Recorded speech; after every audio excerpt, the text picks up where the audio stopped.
1 Samuel chapter 17, right? This is the David and the Goliath story.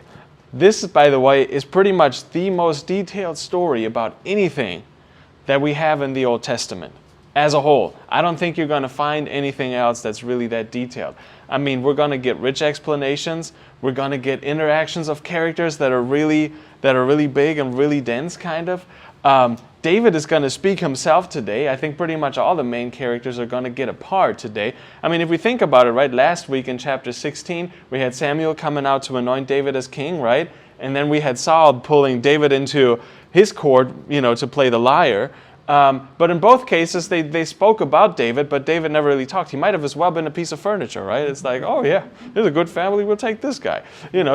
So today, actually, David kind of comes into his own, so to speak, after David is introduced as God's man, and then later on basically as Saul's man, and both the stories last week. Today he's kind of being introduced as his own man, if you will. All right, now let's get started actually with verses 1 through 11. So this chapter has like 58 verses, so that is really long. So we're going to just cut it up into pieces, I would say. Let's just read the first 11 verses. And once we're done reading, feel free to ask any questions. Feel free to blurt in. Okay, just whenever something comes to your mind, just share it with us, all right? Can I have somebody to read the first 11 verses? All right, cool, Claire. The Philistines now mustered their army for battle and camped between Soka and Judah and Ascah and another place. Saul countered with a buildup of forces at Elah Valley. So the Philistines and Israelis faced each other on opposite hills with the valley between them. Then Goliath, a Philistine champion from Gath, came out of the Philistine ranks to face the forces of Israel. He was a giant of a man measuring over 9 feet tall. He wore a bronze helmet, a 200-pound coat of mail, bronze leggings, and carried a bronze javelin several inches thick, tipped with a 25-pound iron spearhead. And his armor-bearer walked ahead of him with a huge shield. He stood and shouted across to the Israelites, "Do you need a whole army to settle this? I will represent the Philistines, and you choose someone to represent you, and we will settle this in a single combat. If your man is able to kill me, then we will be your slaves. But if I kill him, then you must be our slaves. I defy the armies of Israel. Send me a man who will fight with me." When Saul and the Israelite army heard this, they were dismayed and frightened. Thank you. Okay. Thank you. That's it. Thank you, Claire. Awesome. Okay. Well, are there any questions or observations that anyone might have? This is a very large man. It is a very large man, right? Exactly. Exactly. Yeah. How can you stand at 9 feet and 9 inches tall, right? We have not ever found a human skeleton that was that large. So this is very impressive indeed. Armor made him look humongous. Yes. Hey, Paula, come on in. All right. Now, I wanted to show you where that battle was in Soko, I guess.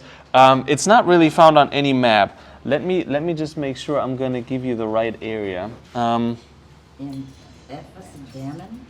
Yes, exactly. Let me see again. Okay. Okay, so it was basically right between, so pretty much right here is Gath. It was kind of close to this area, so sort of, yeah, kind of in that area basically. This is where the Philistines used to kind of sit, and okay, so Gath is kind of right here. So we're in about this area, kind of. So, yeah, if Jerusalem is over here, yeah, it's a little further west from the Dead Sea. So if you have maps in your Bible, that might help. I think it would be. So that's kind of over by Nazareth. No, Nazareth should be way north. Oh, okay, you're down the Salt Sea down here? Yeah, Salt Sea, that's right, Sea. the Dead Sea. It's kind of like right around here in this area, under where it says Judah right here. in this area, kind of under Gath, Okay. in the area of Gath. Under Judah, okay. Yep. Kind of, you don't even know where Emmaus is? We just got it in Bethany? Yeah, and you know what? You might look at the New Testament map. That might have been different. So right now we're about This is Jesus' 800 to 1,000 years before Jesus. Towns, they do kind of change after that while, right? Yeah, So right. if you have a map from David's age, you would see the Philistines right around here. here's Gath. Judah is right around here. Right there. I think Gath is right here.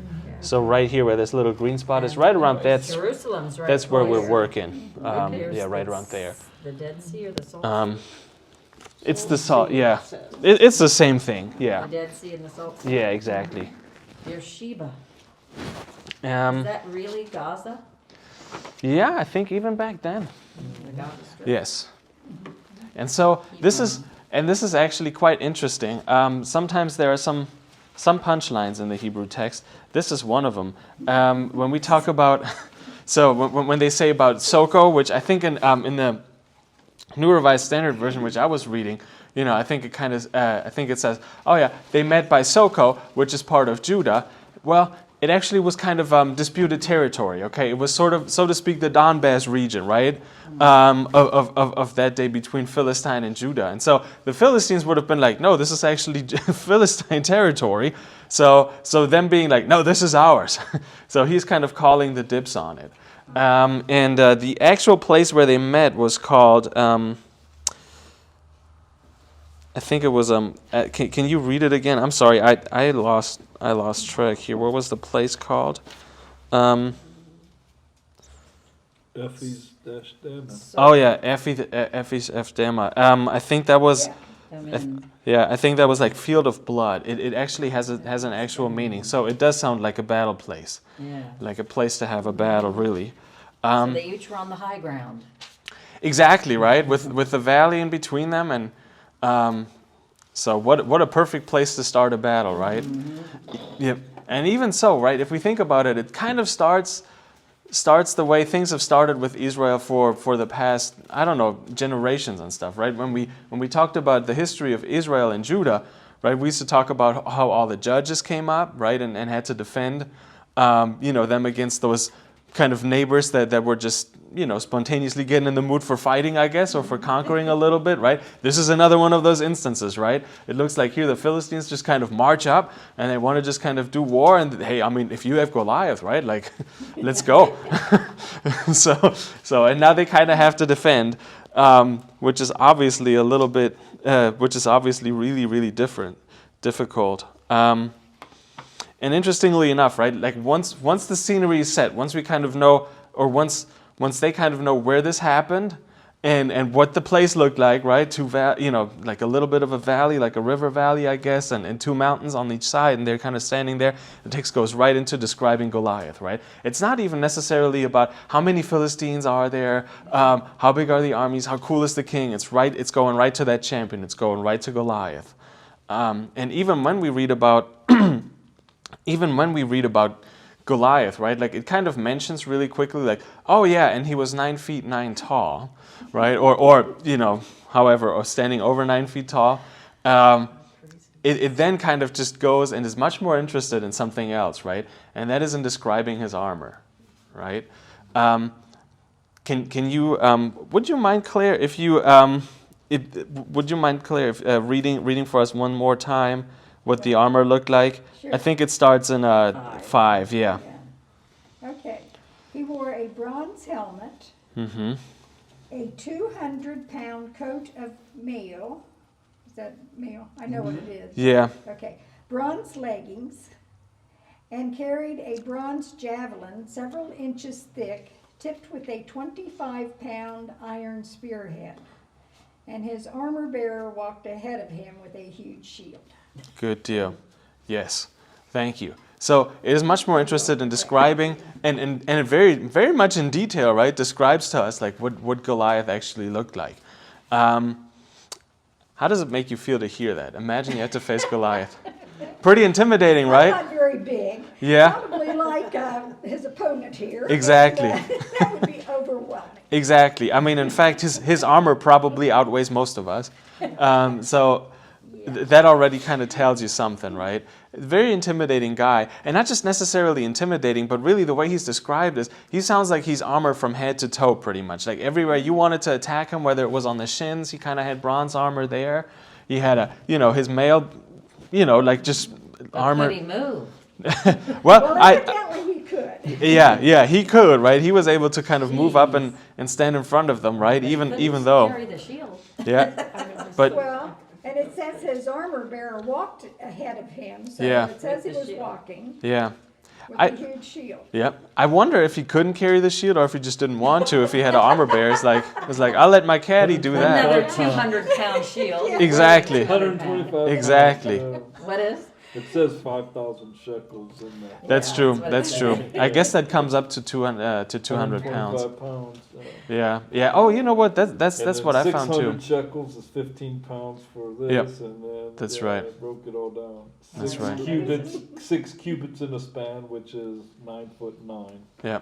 Yeah. So Just a big dude. just a Wow. big dude. And if we really think about it, you need to understand, and the iron tip here of the spears is kind of important as well. To us, iron is just another metal. To them back then, iron was it was kind of top secret stuff, and the Philistines had it, but the Israelites didn't, or the Judeans didn't. So that was the titanium of the day. So if you really, pierce hard enough, I'm sure an iron tip of a spear will go through bronze much quicker than bronze would go through bronze. Right? It probably is a lot harder. And if you have a 15-pound tip of a spear, that's a heavy fellow. So if you can work that one, there's no chance you're going to survive it with whatever equipment you're working with here. So he outnumbers him, right? He is, that's the latest and the greatest of technology here. So he's just a death machine, and he is armored head to toe. So it is just a dangerous looking Do you dude. think they might have exaggerated this a little bit? Could be, right? It might have been. I mean, hey, we weren't there, right? That's another place I'll go. Yeah, in yeah. time. Back in time. That's right. Is it like not unexpected that one person would step forward to fight? Was that It is actually something typical? it was more common actually back in the days. They I'm not assembled sure. the armies, but then one person steps out. So Right. Champion. Yeah. I mean, for one, right? Goliath is having a ball, just kind of taunting them. He's like, "Oh, what do you want to do?" Right? Always makes you feel good right before a battle, right? It's like talking to the other guy down. But on the other hand, good point, Tammy. I mean, we do see a lot of. So that wasn't necessarily all that uncommon actually in ancient times, just to have like a representative battle between two individuals instead of the whole army.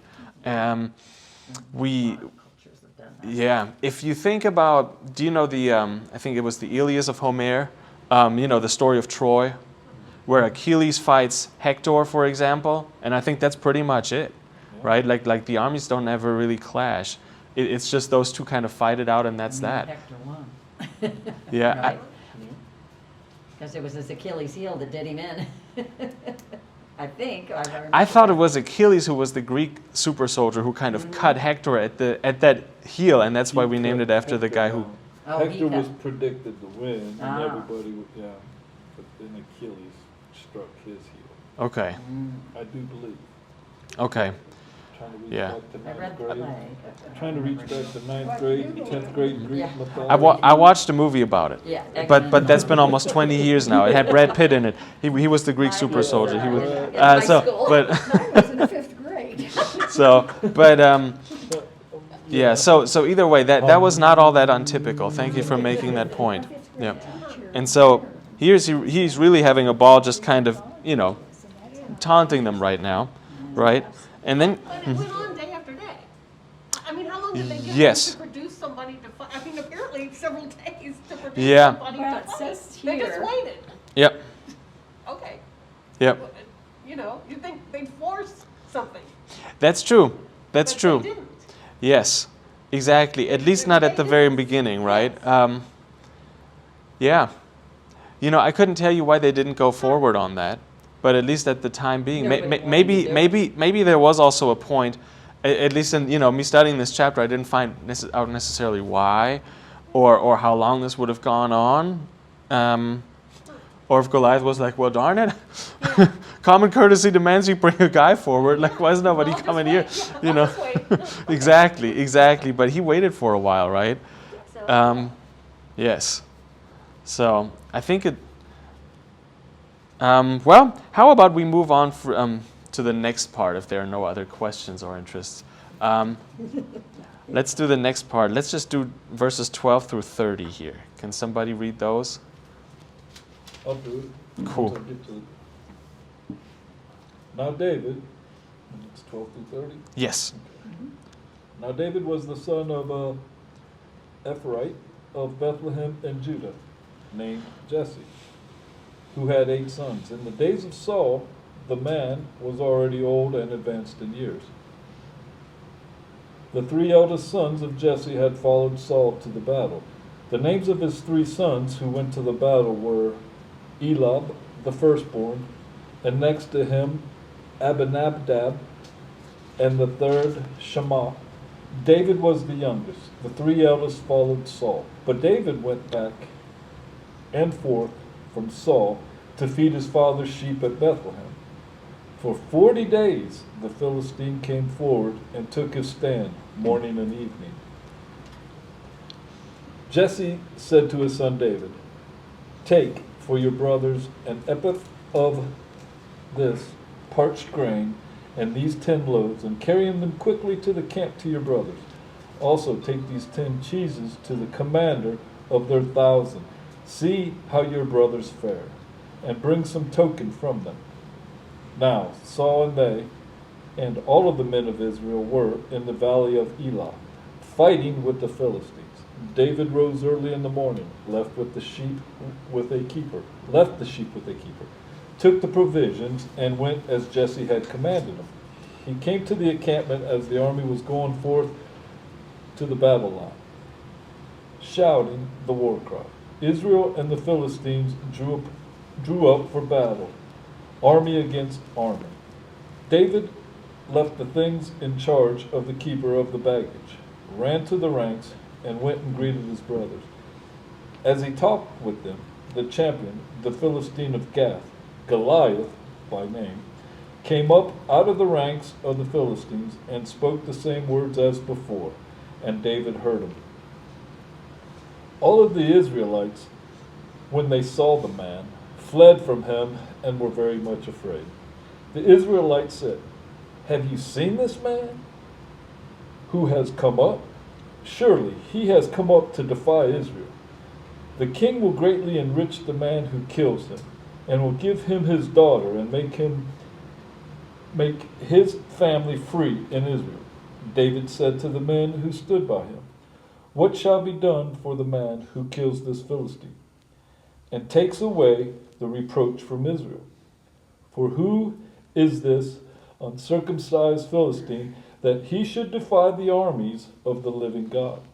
The people answered him in the same way, "So shall it be done for the man who kills him?" The eldest brother, Eliab, heard him talking to the men, and Eliab's anger was kindled against David. He said, "Why have you come down? With whom have you left those few sheep in the wilderness? I know your presumption and the evil of your heart, for you have come down just to see the battle." David said, "What have I done now?" It was only a question. He turned away from him toward another and spoke in the same way, and the people answered him again as before. Thank you, Dave.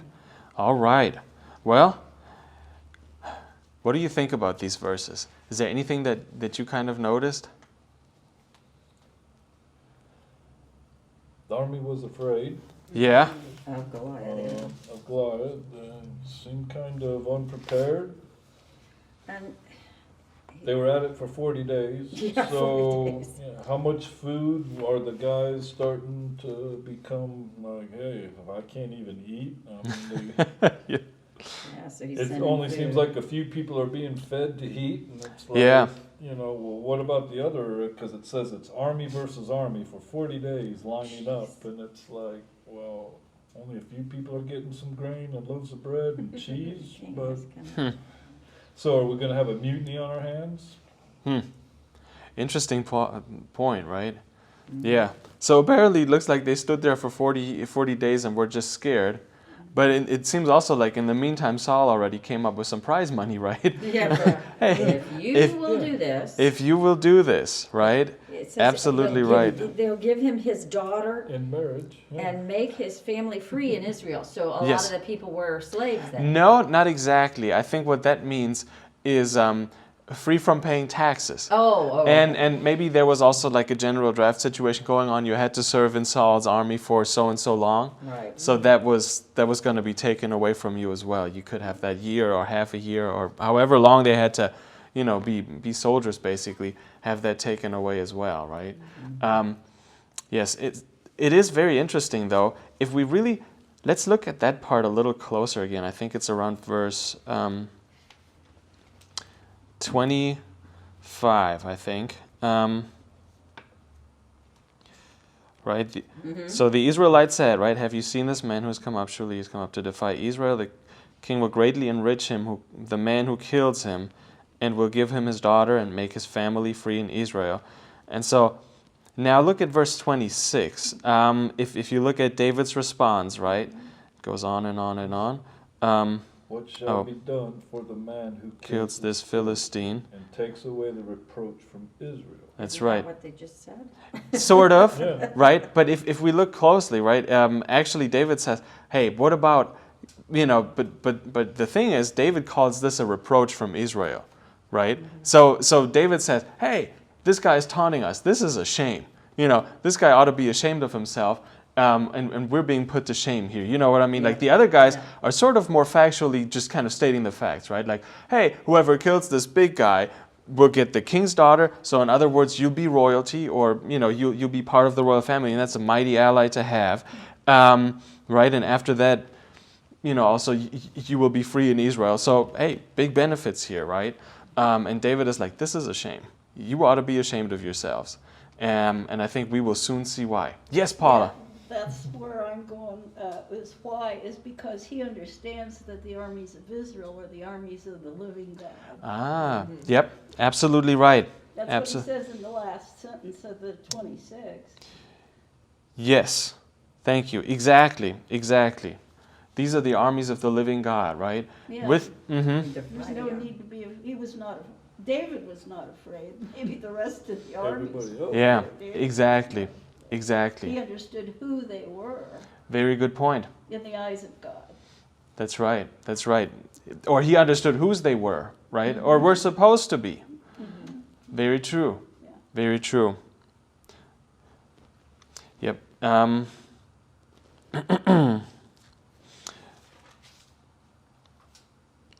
Right.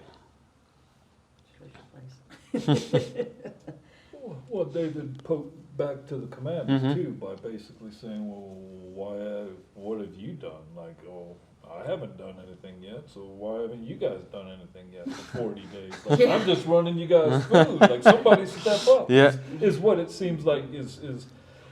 I mean, yes, my name is David, so biblically speaking, I kind of feel at the moment like, hey, wait a minute, I'm trying to say, you guys are all in charge, but you ain't really doing nothing. And then I'm running back and forth for 40 days to tend to the sheep, to tend to the farm, to tend to, like, whoa, wait a minute, like, are you going to promote me? Do I get a pay raise? I mean, trying to compare it to today's, how do you take old terms and old stories out of the Bible, compare it to make it make sense in today's world? And I kind of see he's maybe the disgruntled employee You're right going to let here, these guys do this to us? Yeah, we're powerful. You're we all have trained. God behind Yeah, us. you're all the army people. You're the all trained army people. Like, why ain't Get you your butt done? out there and Yeah, do your thing.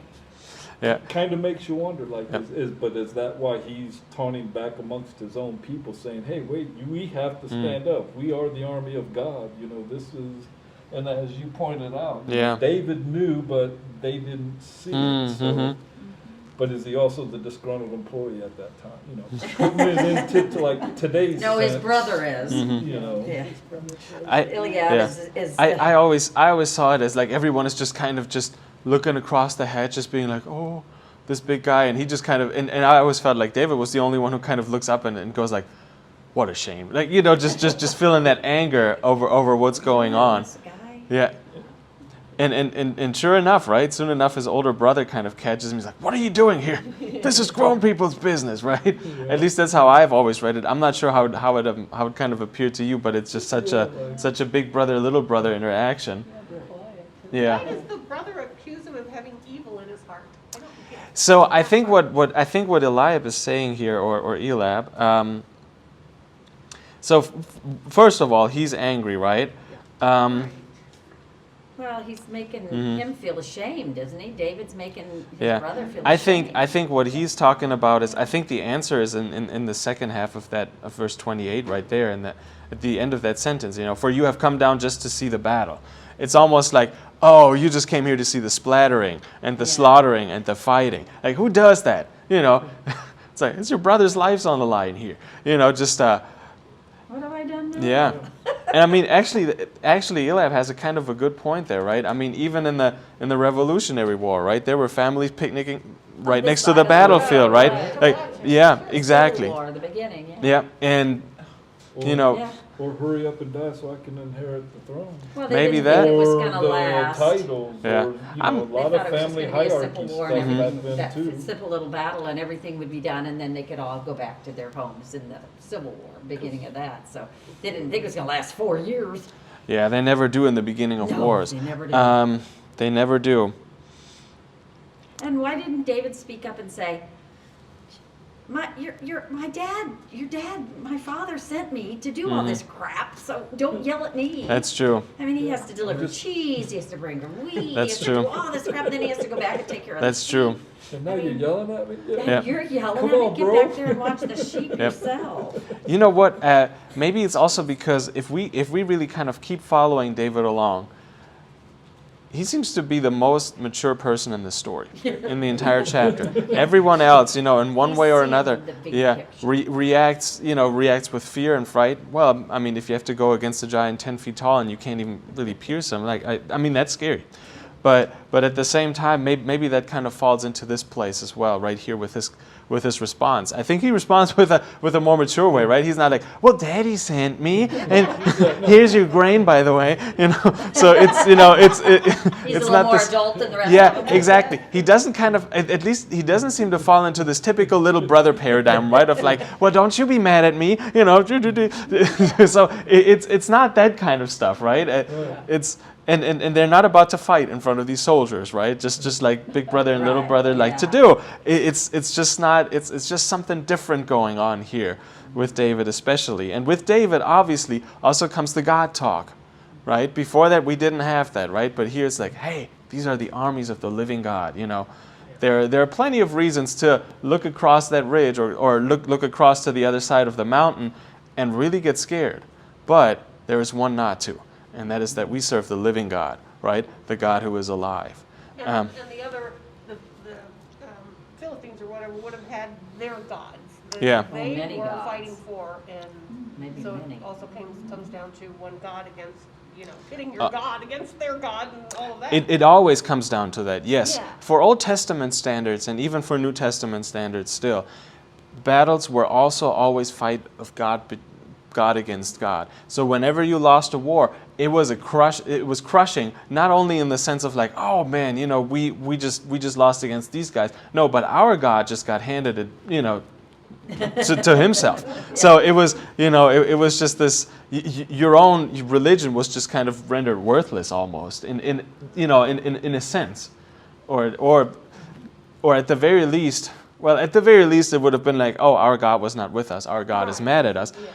If you think of later on the Israelites when they went into exile, when it was completely over, when it wasn't just like we lost a battle, but we lost the entire war and they burned our capital and they stole our temple and everything, that was more than God being mad at us. That was maybe our God is dead, or our God is just not potent enough. Or not as strong as the others. Exactly. So that must have been a really crushing experience in that sense.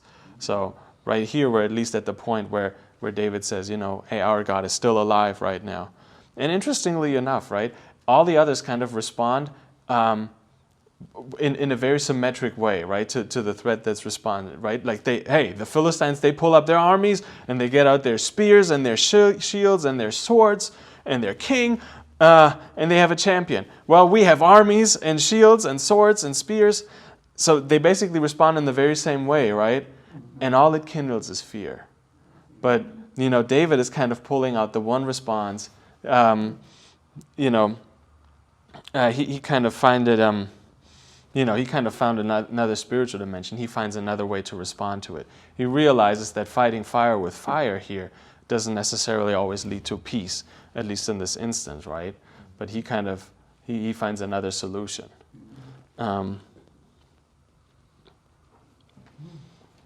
And so basically once he finds, once he finds kind of his path to God in a sense, or once he thinks about God, he kind of realizes that kind of opens him up to resources to fight for justice that no one else probably had previously, and that probably David even that morning didn't think he was going to find. So it's almost like it opened up a way out of no way in a sense, right? At least mentally speaking. Yeah, the confidence. The confidence to fight on, absolutely. Well, and I feel like I have to speak up for the king's daughter here. Because, they'll be given riches, and the king's daughter, and she's going, what did he say? She's just kind of thrown in there with this otherwise probably stuff. has 15 or Yep. 20 And she's of them. Yep. just thrown in there. Yep. I think, wait, what? Yeah. Like she's just a thing. Yeah. And I realized she was at that time. In that day, she would have been a thing. Yep. That's the cold hard truth. Yep. Yeah. And she's, That is the inconvenient truth of Old Testament times, right? Is as a woman you were seen as prime possession, unfortunately, not a full person, and you had to marry someone, and that someone had to marry you who you might not have loved, right? It was exactly. It was seen as an alliance between families to make both stronger. It was a business decision, pretty much, and it was that for both, but that's true. The woman was more so seen as the possession, whereas the man was still seen as like a more or less free human being, at least, or a human being. Too sure, not sure what to pray for here. The daughter. She's thinking, I don't know what to pray for here. I wonder if she knows, as a matter of fact, right? Because she's absolutely absent. Who knows? Yeah, because she probably knew it wasn't up to her anyway. So that probably doesn't matter what he said on any given day, because it wasn't up to her anyway. Yeah. But I just feel that's just kind of thrown in the midst, like Yep. it's nothing, and I think it's a person. Yeah. That's true. That's true. But it puts your mindset as to that was reality. Yeah, back then, that was. Yeah. And then compared to now, it's like, wow, I can just get in my car and go anywhere I want to go and do whatever I want to do in our country and women, and it's like, wow, back in the Bible they can't, they couldn't even talk at times. Right. And it's like, whoa, not even in public. So. It was a different world for sure. Let's read the next segment. Let's read verses 31 through 40. When the words that David spoke were heard, they repeated them before Saul, and he sent for him. David said to Saul, "Let no one's heart fail because of him. Your servant will go and fight with this Philistine." Saul said to David, "You are not able to go against this Philistine to fight with him, for you are just a boy, and he has been a warrior from his youth." But David said to Saul, "Your servant used to keep sheep for his father, and whenever a lion or a bear came and took a lamb from the flock, I went after it and struck it down, rescuing the lamb from its mouth. And if it turned against me, I would catch it by the jaw, strike it down, and kill it.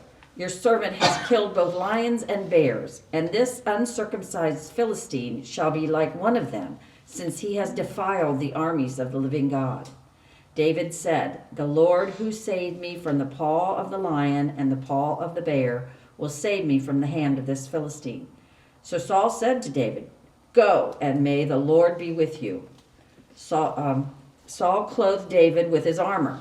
He put a bronze helmet on his head and clothed him with a coat of mail. David strapped Saul's sword over the armor, and he tried in vain to walk, for he was not used to them. Then David said to Saul, "I cannot walk with these, for I am not used to them." So David removed them. Then he took his staff in his hand and chose 5 smooth stones from the wadi and put them in his shepherd's bag, in the pouch. His sling was in his hand, and he drew near to the Philistine. Thank you, Mary. Yes. That's the best part of the story. You know what? I think I agree with you. This is a really cool story. In this part, right, it's interesting how David starts to speak to Saul first, and he speaks almost to console Saul, if we really think about it, right? Let no one's heart fail because of this guy. Let no one's heart fail because of Goliath. Your servant, that is him, will go and fight with the Philistine, period. And interestingly enough, Saul reacts in a very different manner, right? Like it's almost like Saul in this session, he has the problem-oriented approach, right? Oh, this guy is so big. You're just a cute little boy. What are you going to do? You don't have any armor. He has the armor. You don't have that spear. He has the spear. You don't have iron. He has iron. You don't have any experience. He does. He was trained in this kind of stuff, right? Just coming up with a list of reasons why not. And David kind of says, yeah, but I got some fight in me myself, right? And interestingly enough, right, what kind of comes back is really that God is with him, right? The Lord who saved me from the paw of the lion and the paw of the bear, He will save me from the hand of this Philistine also. By the way, I really just what really struck me when I read it this time, because it's been years literally since I read 1 Samuel 17, because it just doesn't really come up in the lectionary like that. But or at least not that I really remember as ever having read it, which is a shame. But what really kind of struck me is, right, we all know how this story is going to end, right? How David is going to take the slingshot and he's going to, and he's going to hit Goliath right here in the temple, and he's going to fall down and be done. But here the thing is, like, when we see how how David is kind of fighting, or how he has fought, right? He grabbed him by the jar and struck him down. It's almost like, can you imagine him taking the lion and punching him in the face? That's what must have happened. It's almost comedic, at least to me it was, to just kind of think about how that would work. Yeah, but it's still interesting. Once again, right? I'm sorry, Jennifer. Mine says he seized him by his beard Yeah, and struck him King and James killed him. says Oh. Yeah. Oh, Yeah, interesting. yeah. Well, that makes sense. Yeah, Yeah. yeah, Which would there. hurt that animal Rescued him yeah. from and his get his mouth. attention and maybe distract him enough Yeah. that he could Probably, yeah. punch him. Yeah. I'm not thinking it hit him, but if he knew where to hit him, I guess. Yeah, and the other thing is, shepherds, they did have staff, right? They have a staff and like a club-like thing. Well, your rod and thy staff, they comfort me, right? It's the staff to walk and the rod to hit. So, it would have been, he probably would have used that much more than the bare fist, but it was just shows too... you that being a shepherd was not that easy of a job. I mean, did you think I'm No. just a shepherd? I'm just Yeah. go out there and sit there and watch sheep. No, I have to fight off all these big Yeah. animals. It's not like I've been sitting around on my doing nothing. Yeah. Not only that, he went after him. I mean, Yeah, he he had went him and he after went him. after him. Because Yeah. he knew it was going to come back if he didn't Yeah. get rid of it. Kill it. Yeah. He'd just say, well, no, he went. I think it was also a first announcement of someone believing in God that is outside of a teacher figure. That was so the practice in the temple at the Yes, time, that that's an outsider little kid all of a sudden has this much power and says, I believe because God Mm, allowed me to do this. Like, here's my faith. Like, I did this as your servant, and now you doubt me against this man. Like, mhm. God gave me this.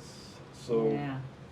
I don't know if many people saw it that way, but I highlighted it for me as to, verse 37. Yeah. No, and I mean, that's kind of where, that's really a very central verse in this entire chapter, right? Not just in this part, but it's interesting how, how it's David again who says, hey, the Lord will save me. And it's interesting that he says that to Saul, who is still the anointed king, who's still the one with whom God was supposed to be, right? Because you only anointed people in Old Testament times with whom God was supposed to be, right? Kings, priests, and prophets. That was it.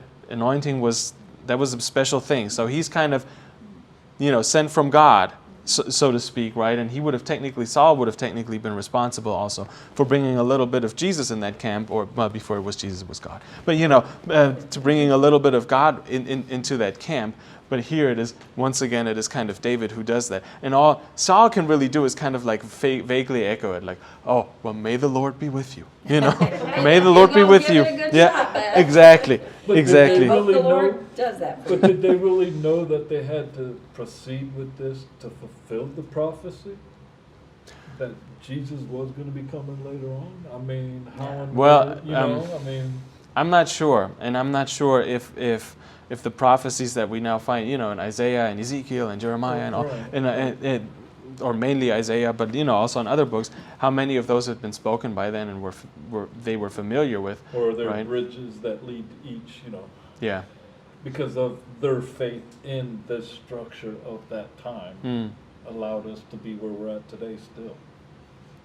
Didn't Well. they anoint David earlier? They did. They Yes. did. Very good. He's anointed, Yeah, Very good. anointed in chapter 6. so he's David got should be the anointed power at this of point. God behind it. He should have, right? Yeah. And I mean, he clearly does, as we see here, And right?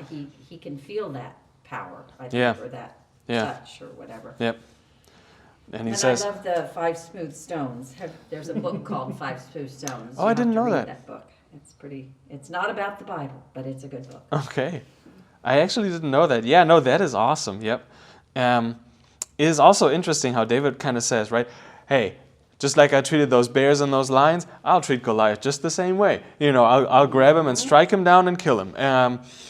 So, Yeah. Let's get to the good part. yeah, so I'll treat him. How do you think you're going to do something to me, little boy? Right? Yeah, and so he'll treat him like he would an animal, right? Thanks for not being Mickey. Yeah. Go out there, Rocky. And what's also interesting though is if we look just a little bit further, like in verse 38 and 39, right, where Saul clothes David with his armor, it's almost like Saul can speak a blessing, but he still kind of can't let go of like this whole notion of like, hey, you know, they have armor, they have a spear, you need all of that kind of stuff too, right? You can't go out there and Yeah. do this. So instead of letting David be David, right? David has to become almost like one of the soldiers kind of thing. But Yeah. clearly that didn't work out so well. David couldn't take a step forward, which is kind of cute as well. Yep. All right. Let's move on. Let's read the next verses 41 through 47. Can somebody read those for me?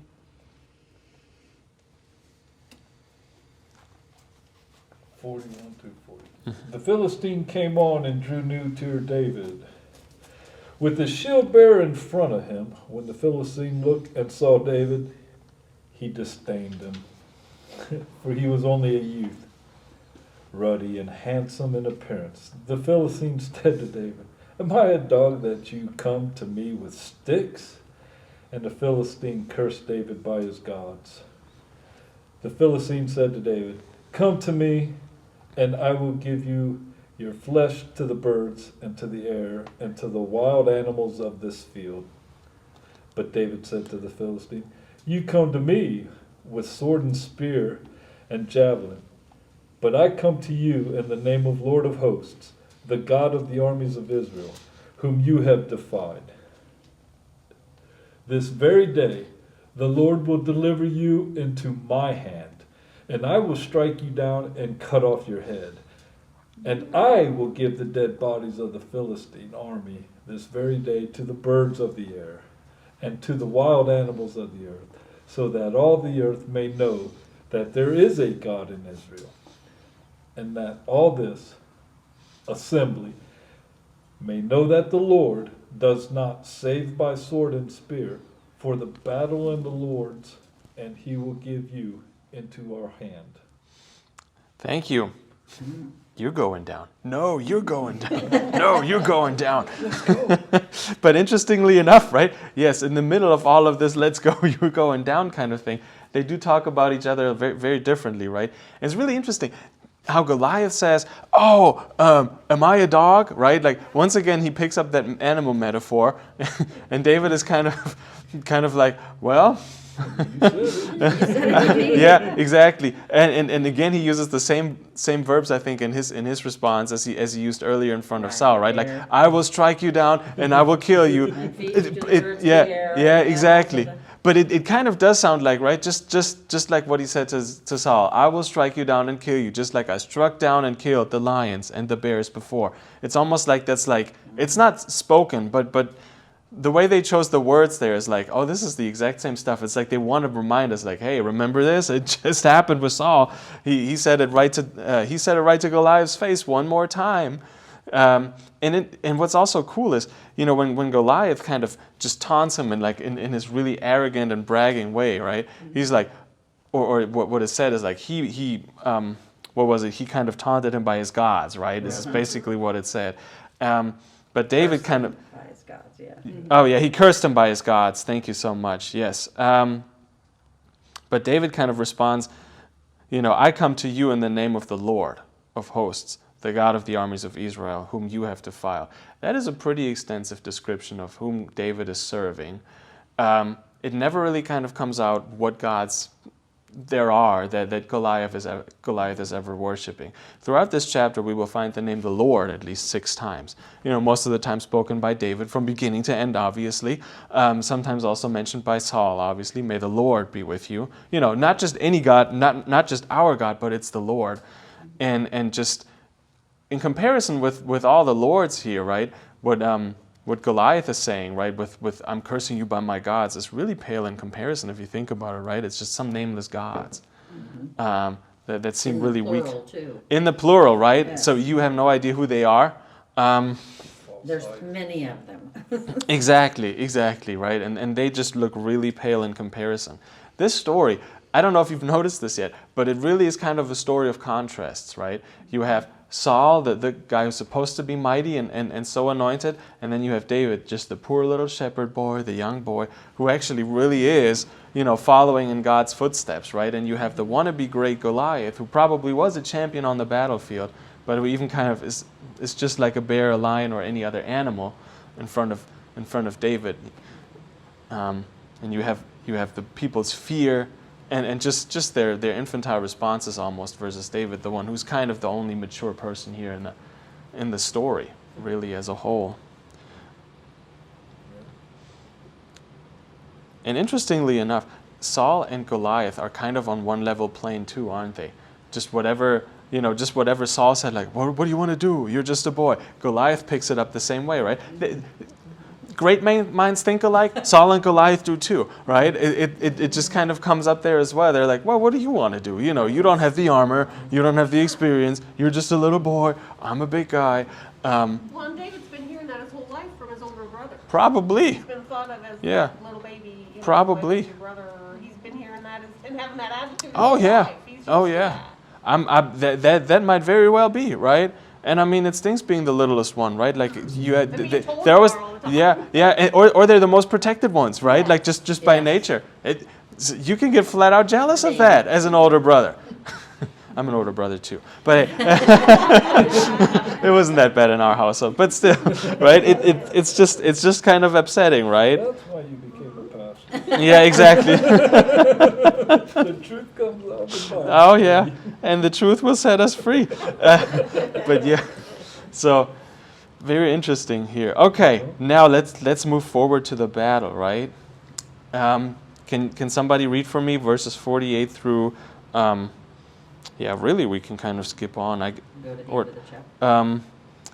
Yeah. It's not okay. Cool. It's 48, right? Yes. 48. Okay. When the Philistine drew near to meet David, David ran quickly toward the battle line to meet the Philistine. David put his hand in his bag, took out a stone, slung it, and struck the Philistine on his forehead. The stone sank into his forehead, and he fell face down on the ground. So David prevailed over the Philistine with a sling and a stone, striking down the Philistine and killing him. There was no sword in David's hand. Then David ran and stood over the Philistine. He grasped his sword, drew it out of its sheath, and killed him. Then he cut off his head with it. When the Philistines saw that their champion was dead, they fled.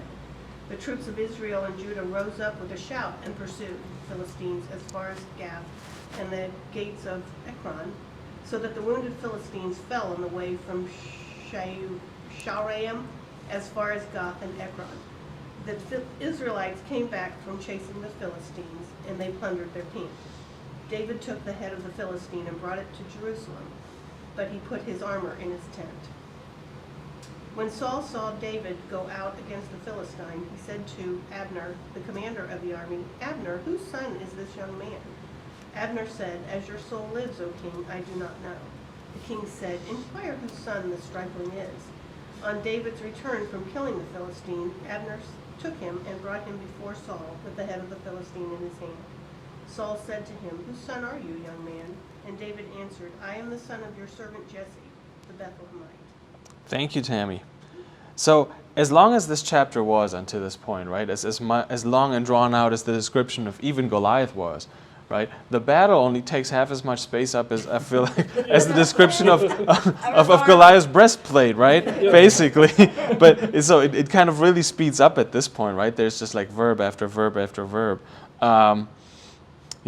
Put his hands in his bag, took out his stone, slung it, struck the Philistine, and the stone sank into his forehead, and so forth. And interestingly enough, right, many of those words are very similar to what are actually exactly what David said he was going to do, right? I will strike you down, and I will kill you, no matter whether there was a sword in his hand or not. And another thing I think that we can also see here is how does Goliath die? With a rock embedded into his head. Well, and Okay. he was probably knocked Knocked unconscious and then Okay. killed. Okay, because it does, but it does say in verse 50, right? He struck down the Philistine, probably with the rock in his forehead, and killed him, right? Oh yeah, there was no sword in David's hand. Right. But then if we read one more verse, right? Grasped a sword, drew it out its sheath, and killed him. And that So couldn't Goliath- have been easy to cut off that 9-foot guy's head. Yeah, it's not Yeah. that. And they it's make not it sound like, I just got, well, that couldn't have been easy. Yeah, that's Yeah. I would- something That took you a few do. whacks. That's true. Yeah, it Yeah. probably Can't did. even It probably behead did. people. A few whacks Strike based sometimes. on, Yeah. when Yep. you watch some of them You have to shows on the have a History really Channel, strong Yep. sword guys. Yep. The History Channel, it's like, Oh, wow. jeez. But interestingly enough, Goliath dies twice, Yeah. right after each other, right? They must have really hated Goliath. I mean, after 40 days, he'd probably be mad. Yes. So he killed him and then he killed him again. Yeah. And sometimes you have those things happen even in the Old Testament where you can see, hey, there must have been multiple traditions, multiple sayings of the same old tale or the same old legends, that kind of flow together. So in one, David probably just killed him with a sling, and the other one, he killed him with a sword. Either way, we probably wouldn't know what would happen other than from David's telling himself, because he was probably out there by himself, right? All the others kind of just watched what happened. Or So, this poor kid's gonna die. yeah. So was he knocked unconscious at the end of the day or not? Or was he actually dead That's more than anybody else had done. So, Yeah. Yeah, but when he cut off his head, that kind of made it final. Official. That kind of made it final, right? And then Yeah. he's walking around with his head to come back to Yeah. meet up with Yeah. the commanders and Yeah. all the kings and, And the takes it to commanders. Jerusalem, Yeah, or was it, yeah. did he take it? Yeah. That's the part that I imagine to be heavy. Can you imagine walking around He's with, done a lot, though, with Yeah. heads. That would be Battle difficult. prize. Put it on a pike. It's you against know. Geneva And Conventions he's not a nowadays. big guy, probably. and David's not a big Probably. guy, so, he's kind of small. Right, himself, right. I mean. Kind of Exactly, yep. When So, we yeah, do that's an a- airstrike and Yep. take out That's a something. leader. It's kinda So then, but the Philistine terrible, but army we still do it. instantly retreats. They don't try to engage in No, no. They have to instantly retreat. Yep. Because their warrior's dead. So they don't try to fight. They You know lost. what I mean? They don't Yeah, try to yeah. keep fighting. They Yep. just retreat. So the momentum was clearly with the Israelites at You're that done. point, right? When Yep, When your warriors, yep. if your warrior loses, you're done. Yeah, it leaves us wondering how the Philistines were matched up against the Israelites that day, right? And what it also tells us is in the very beginning of the chapter, right? Goliath kind of made a deal with them, with the Israelites. Hey, if you kill me, we'll be your servants. If I kill your guy, you're going to be our servants. His own people are not interested in gonna that be whatsoever. what? They're not. Slaves? Yep, They're gonna take exactly, off. exactly. And that's, I think, also a mirror into what antiquity actually was like. Because I think even back then, those deals, like, of like, let's just fight it out between you and I, and whoever wins the whole battle. That didn't always work out so well. At the end of the day, because there was only one person among hundreds or thousands, right? So sometimes you just have to fight it out. And in this case, honestly, the fight never really happens. It's just the Israelites kind of running. Did they have skirmishes, you think, for those 40 days? I'm not sure what happened. Probably. It seems like they'd go and bother them a little bit, and then this one would come over and bother them. I mean, Probably. you're bored out of your just bored. due out to of the your lack of food, and you're just sitting there like. Yeah, I mean, at this- boring. At I'm the- sure there's a lot of yo mama jokes flying. And all Oh, that, Lord. I mean, putting it into today's context, like, Yeah. because a lot of people say, well, how do you take today's Bible, the Bible, and put it in today's to where how could you relate this to what's going on in today's world? Oh yeah, I still Right. can't. Well, you But can it's- draw a lot of man, it's parallels still to at the least same. what is described here. Right. Like That's know. true. And to me, that the three things I got from the main story is David professes his faith. Mhm. So now, if you profess your faith, you go out and do it because he said he was going to do it, and he did it. Mhm. That means the prophecy is filled, which means God's word is true Hmm. from the Bible. So if anyone's going to try to argue against us that, well, the words of the Bible ain't real, this or that, well, how did it happen that a man says he's going to go do this and he went and did it? Based on his training and armament, when the says these guys have sticks and stones against an army with armor. Yeah, with Kind iron, of, can kind of makes you it's a no-brainer. like who's up against who here? So this is truly a good versus evil concept of how you can break things down to how do you really explain David beat Goliath? Well, Yeah. Yeah. professed God his behind faith. He professed his faith. He did it. Walk the walk. Walk the talk. So I thought that's pretty amazing. Yeah. Well, it's also the thing of you can have all the brawn, but if you don't have any brain, Yeah. Because it doesn't really say what David's running up towards the battle line, but it doesn't tell you what Goliath is doing. And didn't he see David doing something? And didn't he see something coming at him? But he was. I tell you what, a flying small stone is probably also hard to see, right? Because There's it's a yeah. little footnote in here. Yeah, in okay, mine. yeah. It says, the 5 smooth stones that David took from the stream were probably each bigger than a baseball. Yeah. Oh. Someone skilled with a sling could hurl them at close to 100 miles per hour. Yeah. But again, I don't even really care didn't he not see him going like this with a sling? Didn't he think something was coming?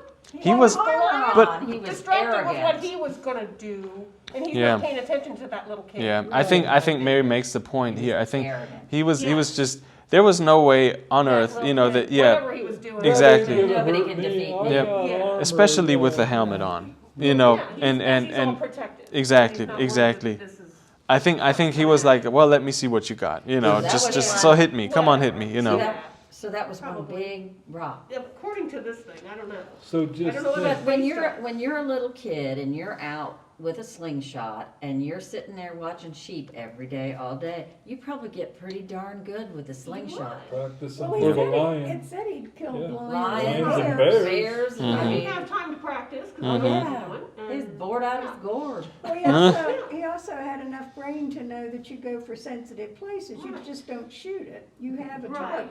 Yeah, you Mhm. have to pick a certain part of the head anatomy. an animal, same thing. Yeah. It'd be the same And thing. Goliath would not have figured that out because he's Right. all covered He in thinks armor. he's all protected. Impervious. Yeah. Yes. So this clearly is also the typical underdog story, right? How often do we hear that metaphor used with David versus Goliath? And everybody has some rudimentary knowledge of what happened And there, ring your right? bell possibly came from this. I'm sorry. Ring your bell. Oh, Lord. possibly came from this. Maybe it did. Maybe it did. Got your But bell interest- wrong. Ring yep. your bell, maybe. Yep. I But had the David and Goliath story was kind of special to me because when I was a kid, we would watch David and Goliath on TV. When it was a Lutheran show, it was a claymation claymation, I think, or something like that, stop action, and it was very good, and I loved it. And I was Catholic. I mean, my mom let me watch it. It was on Yeah. church on sure. TV every Sunday morning or something. And I loved that show. It was just a really, really, really good show. I don't know. Good Maybe deal. that's why I'm here. I was wondering that too as you were going on. Maybe maybe they caught you then. No, but Well, I know why I'm here. But Yeah. I mean, at this church, my Yeah. husband went to this church, and we needed to get married, and I couldn't get married in the Catholic church because he was divorced. Yeah, And yeah. we had gotten married in the Catholic Yep. church the first time, so we had to go. Yep. But it was like, maybe that was why when he said, that we should do this, and I went, well, Lutheran, I know all about that, because they always played the song too, the A Mighty Fortress. Oh, yeah. At the wasn't that part of the beginning of the I don't show? remember that well. So. I just remember that dog Davy. Yeah, Dave. He had this dog, and the dog he had this kind of slow Yeah. voice to go, Davy. Do you think you should When they be were doing talking. that? I just always remember that dog. Oh man, that is But funny. it was a big Yeah. influence on me as a kid. Good. Yeah. So, but this is not just the classic underdog story. It also kind of is a story that tells you to stick to your guns, right? And stick to the God that we kind of, that we do serve. And really it's almost like, I think a pastor once said, well, we've tried everything else. We might as well try the gospel. It kind of gives us that, right? Even in Right. church decisions, when you think about it, right? Like when people try to do a new ministry, right? It's all going to be about the budget. Do we have the people to do it? Do we, I don't know, whatever you need, right? Do we have the space? Do we have the time, right? Right. That business thinking, right? If you Right. will.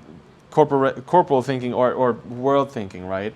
But I guess this is almost like thinking like Saul. Well, all the others are doing it this way. We need to do it this way too, right?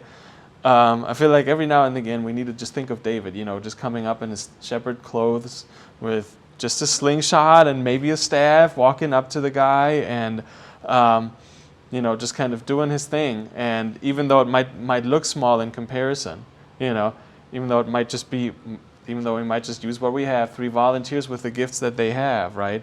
It still fulfills the work because God is with it. I think that's another important thing that we need to think of. Well, anyway, thank you for joining us today.